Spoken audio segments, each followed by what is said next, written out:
The year is 1987. The threat of nuclear war is an ever-present danger.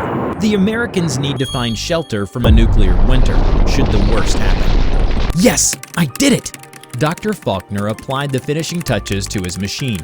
Everyone had told him it was impossible, but now he had done it. He had created a machine capable of building an alternate reality, codenamed the Gaia System.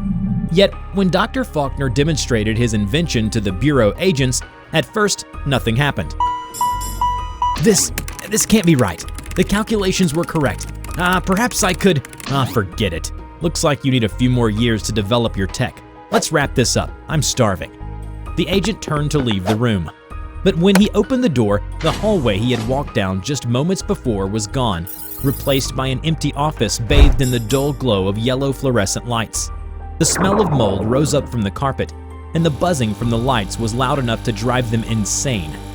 What is this? Where are we? While the agents were confused, a slow smile spread across Dr. Faulkner's face. See, I told you, it worked. The machine worked. Gentlemen, welcome to the Gaia System. Something ain't right here, Chief. I don't feel right. We should get out of here right away. Not just yet. Let's investigate this place a little bit first. After all, we ask for it, a place of safety when the Russians decide to nuke us. The agents spread out and explored the office, going from room to room, only to find out that there was nothing but more empty spaces, separated by indistinct plaster walls. This place is like a maze. Looks like it's not a good idea to go too far, unless we want to get lost. Strange, and truly fascinating. But why an office? Why not a cave or a barren landscape? I never would have predicted this. Hold up, fellas. We've got company. A disheveled man stood at the far entrance of the room, staring blankly at them. He seemed disoriented, as if he was unsure how he came to be standing there. One of the agents approached him with his hand on his hip holster, ready to draw his pistol. Sir, are you all right? The agent reached out towards the man, and as he drew close, he recoiled in shock.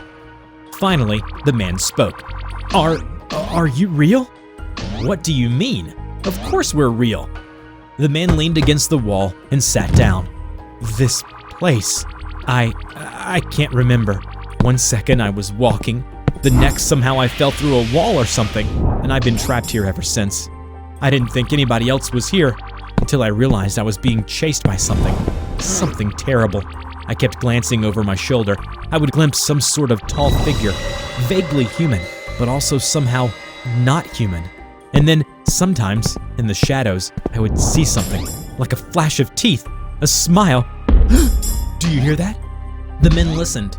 They could hear faint footsteps in the distance. The footsteps grew louder. Something was closing in on them. The fluorescent lights flickered. At the far end of the corridor, Dr. Faulkner saw a figure, vaguely human, but with a warped anatomy, slowly emerging from the shadows.